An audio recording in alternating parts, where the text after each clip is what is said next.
What's up, y'all? It's your baby boomer Kitty Lane from the Peninsula in Virginia. How y'all doing this evening? Yes, I am on my crochet and grind, but I got something else I need to talk to y'all about tonight, and it's simply about aging. Basically from my perspective, because that's the only perspective I really know. But I just want to get out to some people, help some people verbalize how it feels, for one, and for two, to let others who really don't know how it feels for us being up in age, um, the way we're treated. One thing I see is back in the day when we were coming up, my age and a little older, um, we weren't raised on the principle you got to give respect to get respect. When you approach somebody older than you respected them. I fortunately didn't run across a lot of people who talked reckless to me or anything, but those few that I did, I went to my mother and let her handle it. I didn't try to go at an older person, even when I was grown. If it was somebody around my mother's age to talk to me the way that I felt disrespected and belittled, and I went to my mother with that. I did because they're on the same level. So I let her handle that. But I had to write this down because it's a lot, but I want to say it in a little bit of time.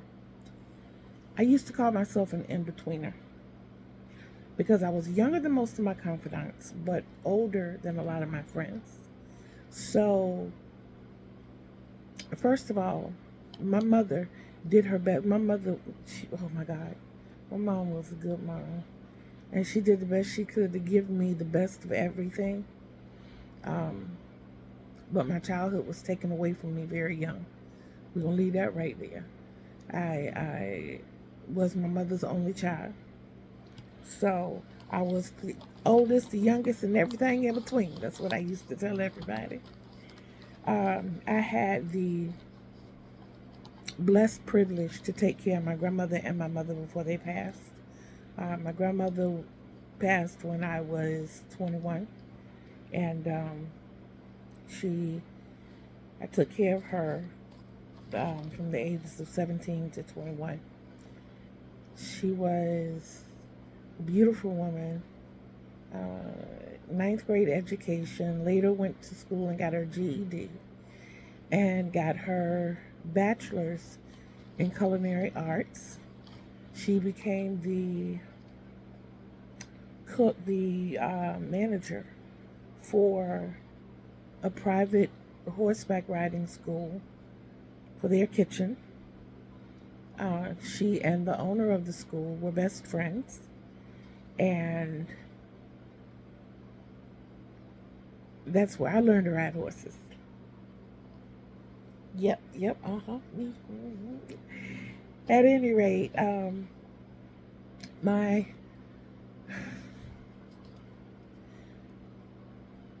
my grandmother passed. Well, my grandmother had a lot of health issues. She did. She had a lot of health issues, and she handled it like a champ because she still loved to fish. She loved to cook. She loved to play cards. She loved God. She loved her church. She loved her choir. She started the first soup kitchen in Wilson, North Carolina, which is where I'm from. Yes, that was my grandmother, and her name was Catherine Teresa Lane Hodges. And my name is Catherine Teresa Lane Hodges the second. Absolutely. At any rate, like I said, she passed away July 25th, 1985. She was 64. 1 month. Please forgive me. That's medication. I'm so sorry. But my grandmother was 64 when she passed, 1 month from her 65th birthday. My grandfather, likewise, 10 years before, passed away at the age of 64. And he passed away, I want to say 5 months before his 65th birthday. So it was just before their 65th birthday. The only time my grandfather never talked about being depressed. He never talked about being sad. He got angry with me a couple of times as I got older. I guess I was smelling myself or something. But he never spoke about being down on himself. Of course, he, after losing his mother and siblings, he had some down moments. He was grieving. That's understandable. But he was never depressed. My grandmother expressed depression on the 24th of July in 1985. That was the day before she passed. But outside of that, I never heard her complain about being depressed. The one thing I did start to notice as she got older, she started staying at home more, especially after having her purse snatched on the front stairs to the house. It shook her up and it made her realize that she couldn't defend herself like she wanted to. So she started withdrawing. She started staying in more. She didn't go fishing as much. The sad moment that she had was her second best friend, I want to say Miss Lizzie Jones, passed away unexpectedly, and it took a toll on her. She was afraid to go fishing after that, but we convinced her to go a few times. Couldn't take that joy away from her. Then there was my mother. My mother, bless her heart, when I was 7, it's easier to go by my age than it is to go back and count those years. So when I was 7 years old, my mother was playing basketball. And as she was going up to make a shot, the girl defending her was coming down. And she came down on her Achilles tendon and tore it. So my mother stayed in the hospital. It was here in Virginia at DePaul, because my mother was a practicing Catholic for a while, and I had to stay with the crazy aunt. And yes, I'll call it what it is. I'm so sorry. The lady had issues. I understood taking your shoes off when you walked in the house. She had a white carpet, but she treated me like the servant. She had 3 girls, and those girls did any and everything they could to get me in trouble, and lots of times it was right in front of her. And she would hit me. She abused me. This lady slapped me. This lady punched me in my back. She slapped me in the back. She pushed me out of her house. She had a garter snake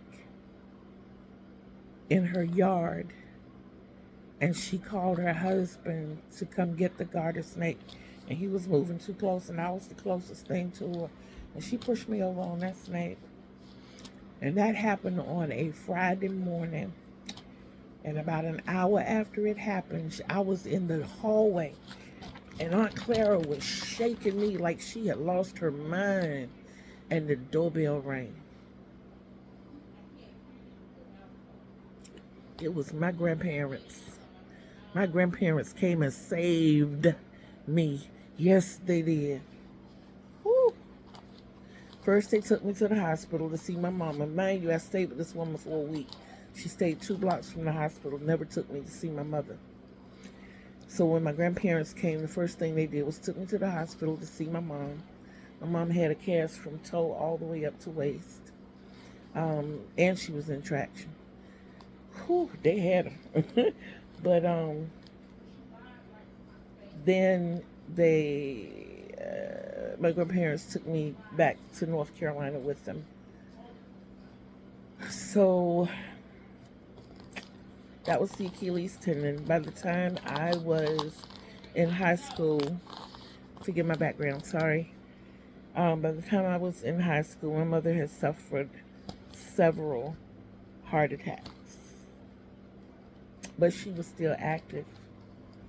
She was softball coach, basketball coach, assistant football coach, assistant track coach, helped Miss Janice Holland, my other school mama, when with the cheerleaders. She was also the first African American high school athletic director, female. I left that part out. But I said she, so yeah. So that was pretty cool as well. Um, in later years, in 2011, they found a growth in my mother's neck, and they could not remove it surgically because it was wrapped around the carotid artery. So the best way for them to shrink it was radiation. So she started getting radiation treatments in June of 2000. Sorry, I'm so sorry. Hold on, please. Okay, I'm back. Sorry about that. Um, anyway, she started taking radiation treatments in June of 2012. And once she completed those 28 treatments, the health started going down from there. She lost her taste, lost her sense of smell, and she lost her appetite even. And she lost a lot of weight. But we got my mama back up. We got her to eating, got her to getting back out, and she was, out putting around and doing her thing. And then in 2016, she had a time that she didn't feel too well. She said she felt like she had a cold and couldn't quite get over it. And she went to the doctor, and they started switching meds around, and she just never really came back from that. She passed away Father's Day of 2019. That's all I'm going to say about that, because I don't want to cry. But at any rate, back to 2016. No, we're going to go back to 2012 when Mama was receiving the radiation treatment. She started talking about the fact, before I get into that, let me go back to her parents passing at the age of 64. My mother was so afraid because her parents passed at the age of 64 that she wasn't going to live to see 65. My mother was 82 when she passed. So she made it to 65. We made sure she brought that 65th birthday in right. But in 2012, when she was getting the radiation treatments, she started slipping into a state of depression. She was told, before taking the radiation treatments, how much they were going to take a toll on her. And she had even talked to people who had had the same procedure done for the same reasons. And they, kind of everybody, of course, gave her something different. But the one thing that was constant was that she would lose her sense of taste, she would lose her sense of smell, and she would lose her appetite. But the best thing she could do is fight through it and eat and drink the supplements and do everything she was supposed to. My mama got down to eating a half a teaspoon of collard greens a day. That's all she would eat. She wouldn't drink water, nothing. So as time went on, took care of my mama. That was my baby. But I listened and I watched as she went through the depression. I did everything I could to keep her uplifted. I'm going to leave this right here and I'm going to come back to it. We got a situation going on, but I got you. I'll be back. I'm back. Let's see if we can get through the rest of this. Okay, but I was just saying that, we nursed my mom kind of back to health. Got her up, got her out of the house, and back to bowling and driving and going to all of her meetings and church services and, yeah, visiting her friends, all that good stuff. Even got her to go shopping sometimes. So I would listen to my mom. I worked the 3 to 11 shift at a hotel, and I'd get home about 11:30, maybe quarter to 12, and I'd go in my mom's room and sit on the foot of the bed and just listen to her. And she would talk about how she was depressed, and she never understood what depression was until she started feeling it. And when I would tell her when I was a child that I was sad, I was upset, I didn't want to be around anybody, those types of things. She didn't understand what it meant, but hers was not as a result of childhood traumas or anything. Hers was as a result of aging. So, what I've learned with my grandmother and my mother and several other friends that I've had in my growing up is that as we get older, we do suffer from some level of depression. And if I can put that in a way so that it's understood, I was very, very active in my younger years. I played every sport that I possibly could in high school. I was even a cheerleader. And I grew up with push, push, push, push harder, push harder, push harder. And when you think you've reached your goals, set your goals higher. So I kind of grew up with the mentality that I'm never satisfied because once I reach satisfaction, there's nothing else to live for. Because I always set my goals pretty high, I guess. Uh, but watching my mom go through that and knowing that I was dealing with my own depression kind of made me feel some sort of way. Because back to me and how it made me feel, if you put a hurdle in front of me right now and told me I had to jump it, I'd probably stand there and cry because there is no foreseeable way that I can jump a hurdle. It's not gonna happen. Not even if I wanted to. I don't care if I was chased by 1,000 hellhounds. I couldn't do it. I couldn't do it. I can't run. I can't walk great distances. In '92, um,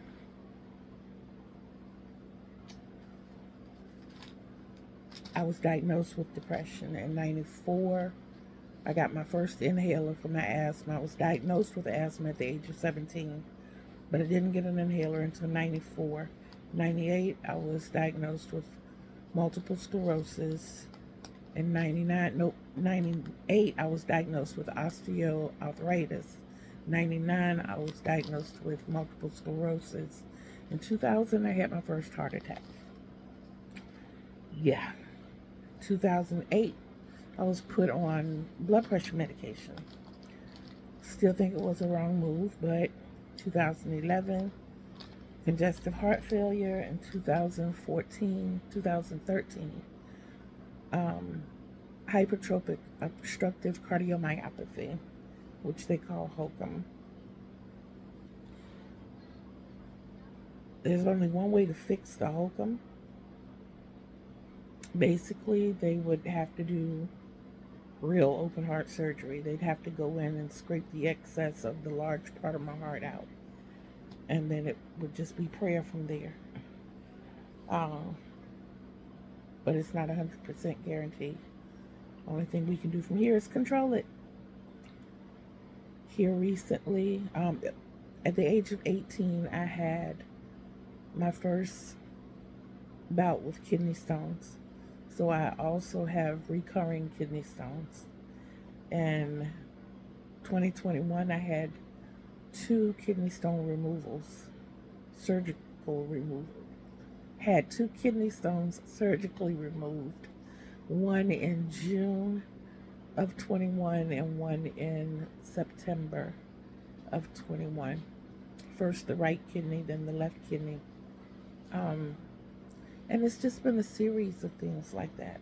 So, being handicapped and now being 60, I notice when I go out places, people kind of, like when I go to Walmart, I try to go to Walmart at least 2 or 3 times a week just to say that I got out of the house. Um, and even though I ride my scooter, because I can't walk great distances, it's like 200 feet, I got to sit down and rest. And 200 feet, it's not that far.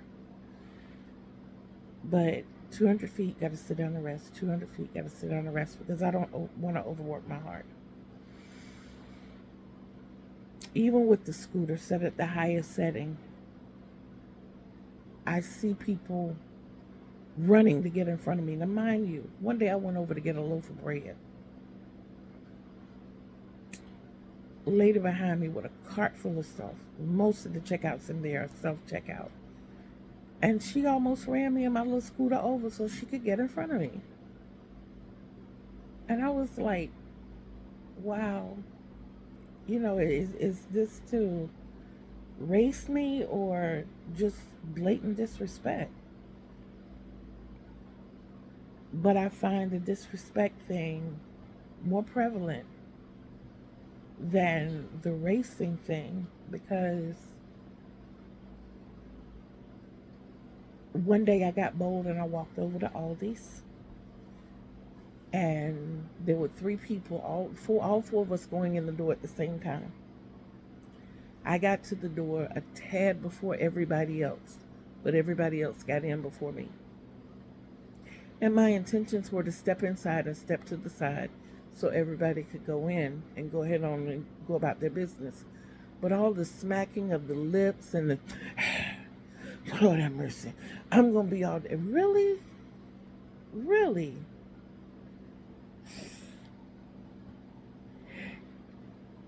I have suffered from depression for a very long time, even before I was diagnosed. Um, I also suffer from PTSD, OCD, ADHD, anxiety. I think that's all of them. But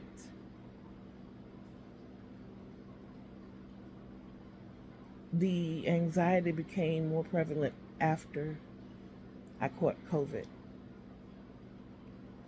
COVID did a lot to people psychologically. But to those of us who already had mental health issues, it really kind of exasperated them. Um,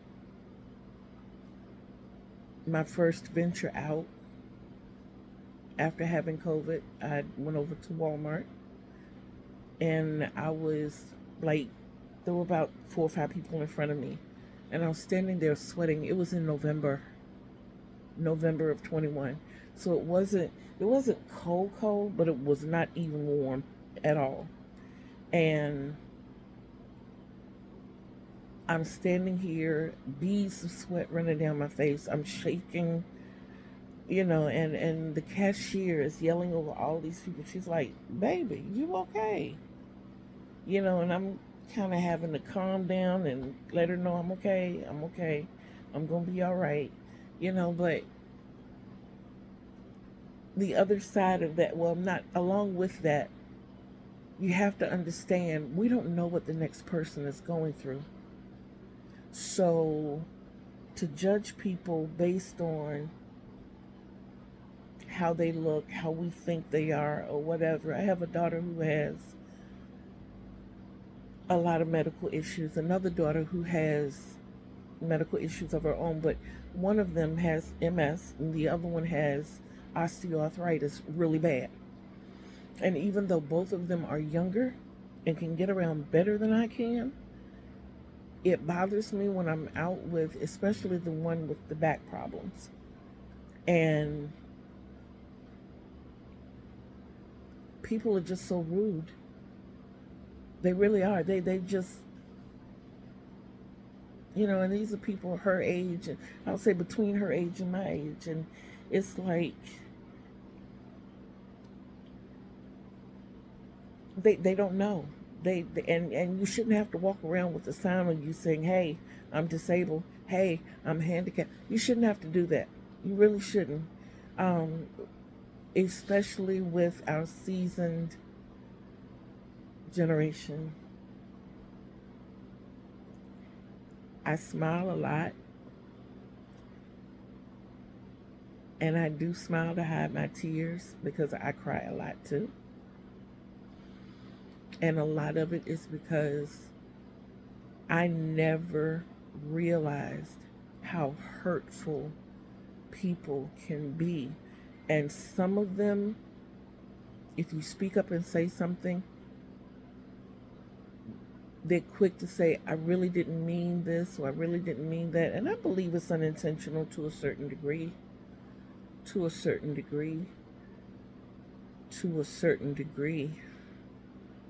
A lot of it is just their blatant disrespect for society. I don't know how else to put it out there.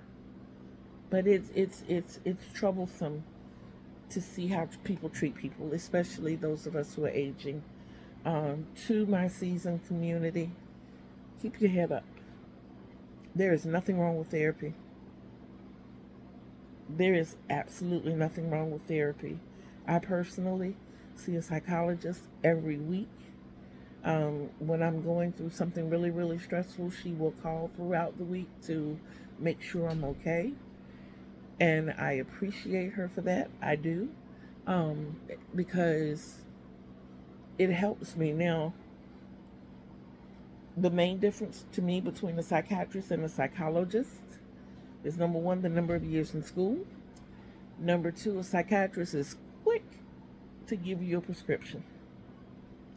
It's not that a psychologist can't, but a psychologist does more to give you the tools to work with to help you get through those tough times. And it helps, but you have to go into it with the frame of mind that you want to be helped. If you really don't want to be helped, you're wasting your time and their time too, and wasting your money, because they're going to get paid. But to show you a little bit of what I'm working on,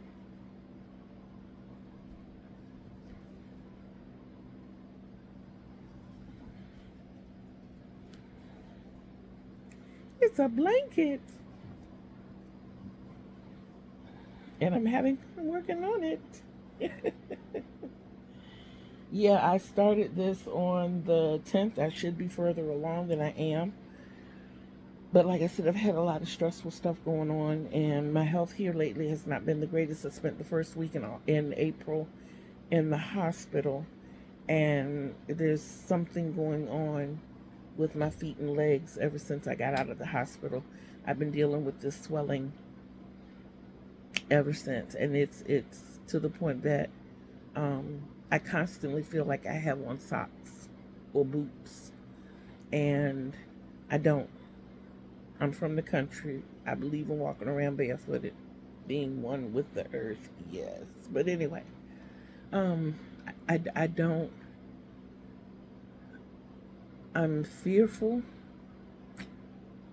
because in the last year and a half of my mom being here, she went through that, and it was a whole lot of changing medications around and whatnot, and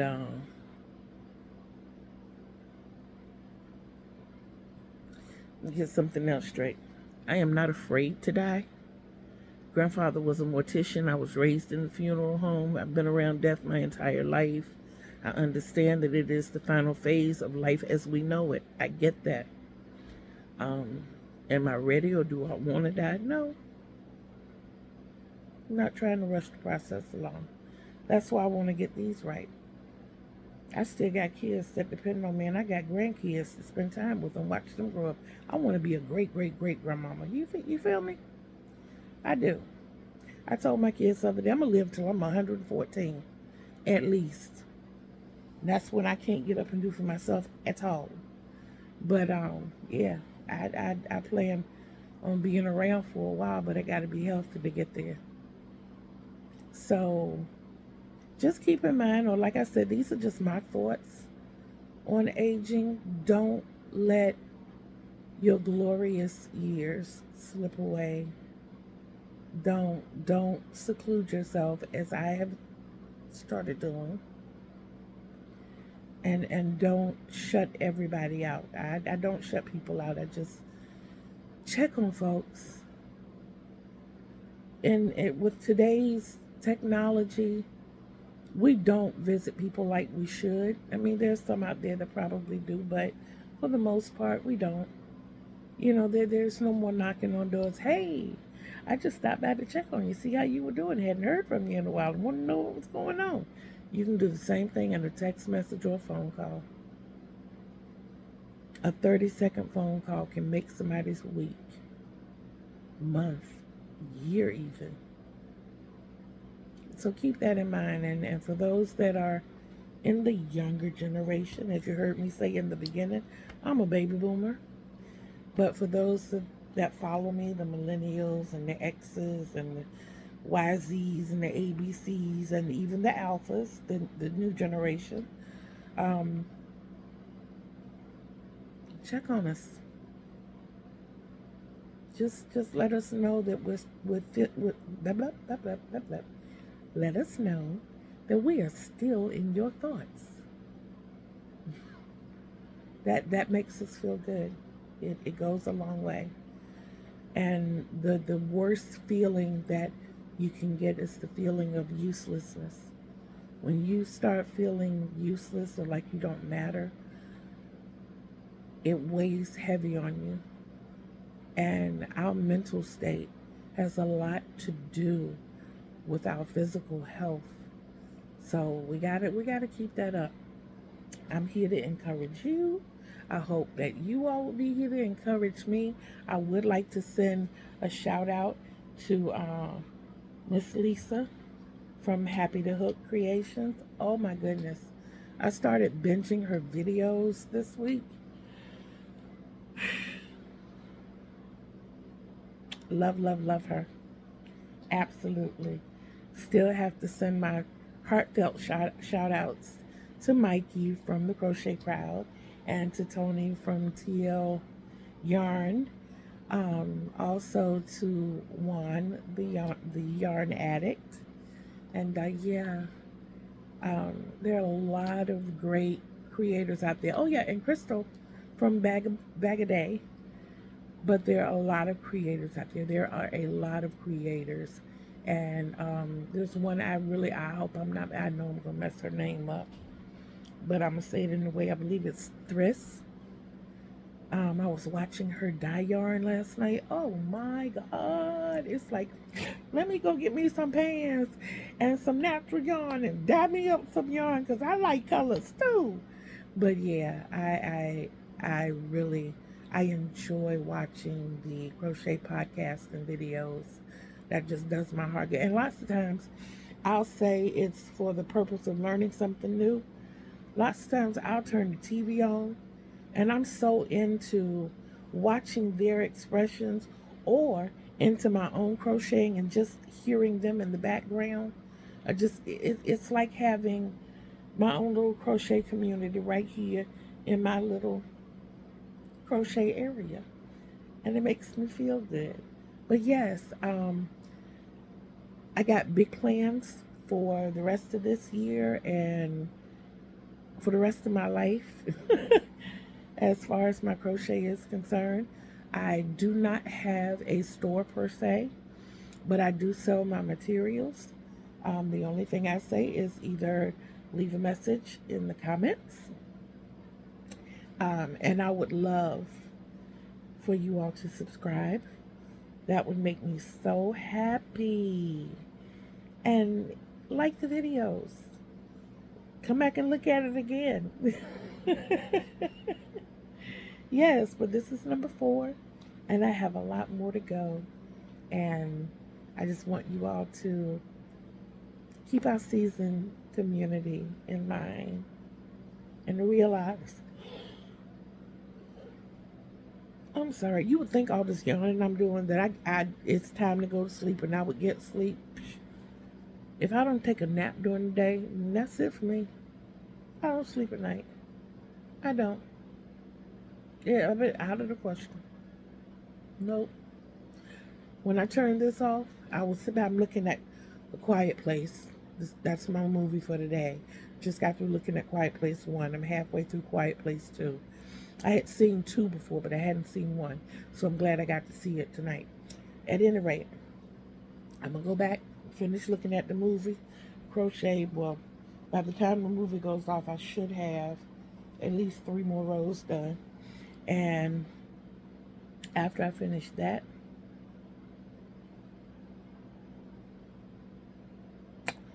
go in here and fix me a big jug of water.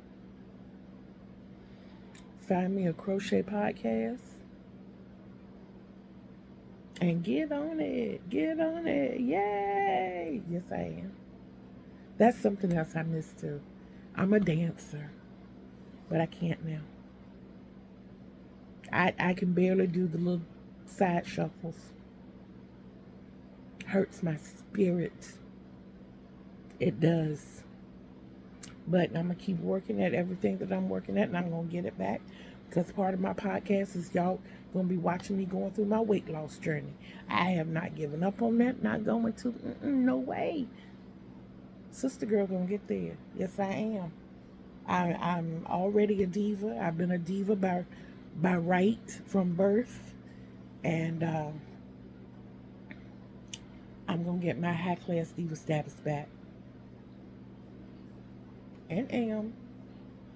At any rate, I love you all. Like I said, please don't forget to subscribe, like my video, and if you want to know that I'm up here and jump on when I jump on, hit that notification bell so you'll know I got new content out here. And by all means, please leave me comments. I promise you, I read each and every comment. I do. And somehow I will respond, whether it's through a podcast, a video, or even if it's personally back through the comments. Promise you I'll respond. But yeah, I want to get some things popping.